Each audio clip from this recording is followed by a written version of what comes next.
One India Kannada YouTube ಚಾನಲ್ಗೆ ಸ್ವಾಗತ. ನಾನು ಸಂದೀಪ್. ಇವತ್ತು ಬಡ್ಜೆಟ್ ಮಂಡನೆ ಆಗ್ತಾ ಇದೆ. ಇದು ನೋಟ್ ಬ್ಯಾನ್ ಅಂದರೆ 500 ಮತ್ತು 1000 ನೋಟು ಬ್ಯಾನ್ ಆದ ಮೇಲೆ ಮೊದಲ ಬಡ್ಜೆಟ್ ಮಂಡನೆ ಆಗಿದೆ. ಈ ಬಡ್ಜೆಟ್ನಲ್ಲಿ ನಿರೀಕ್ಷೆಗಳು ತುಂಬ ಇದೆ. ಅದರಲ್ಲೂ ತೆರಿಗೆದಾರರ ನಿರೀಕ್ಷೆ ತುಂಬ ಇದೆ.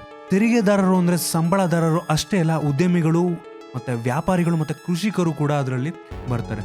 ಹಾಗಾದರೆ ಈ ಬಡ್ಜೆಟ್ನಲ್ಲಿ ತೆರಿಗೆದಾರರ ಬೇಡಿಕೆಗಳು ಯಾವ ಥರ ಇದೆ ಅಂತ ಅಂದರೆ, ವೈಯಕ್ತಿಕ ತೆರಿಗೆ ಇಳಿಸಬೇಕು ಮತ್ತು ರಿಯಲ್ ಎಸ್ಟೇಟ್ ಮುದ್ರಾಂಕ ಶುಲ್ಕ ಇಳಿಸಬೇಕು.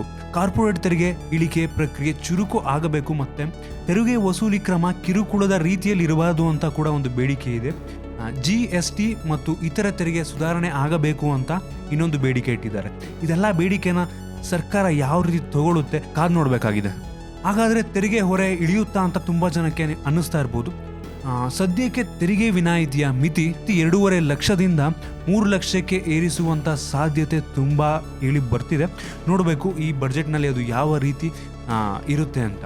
ನಿಮಗೆ ಇದ್ರ ಬಗ್ಗೆ ಏನಾದರೂ ಕ್ವಶನ್ ಇದೆ ಕೆಳಗಡೆ ಕಾಮೆಂಟ್ ಮಾಡಿ, ನಾವು ಆನ್ಸರ್ ಮಾಡ್ತೀವಿ. ನಿಮ್ಗೆ ಏನಾದರೂ ಈ ವಿಡಿಯೋ ಇಷ್ಟ ಆಗಿದೆ ಅಂದರೆ ಕೆಳಗಡೆ ಲೈಕ್ ಬಟನ್ ಅದನ್ನು ಕ್ಲಿಕ್ ಮಾಡಿ ಶೇರ್ ಮಾಡಿ. ನಮ್ಮ ಬೇರೆ ಬೇರೆ ವಿಡಿಯೋಗಳಿಗೆ ಒನ್ ಇಂಡಿಯಾ ಕನ್ನಡ ಯೂಟ್ಯೂಬ್ ಚಾನಲ್ಗೆ ಸಬ್ಸ್ಕ್ರೈಬ್ ಮಾಡಿ. ಧನ್ಯವಾದ.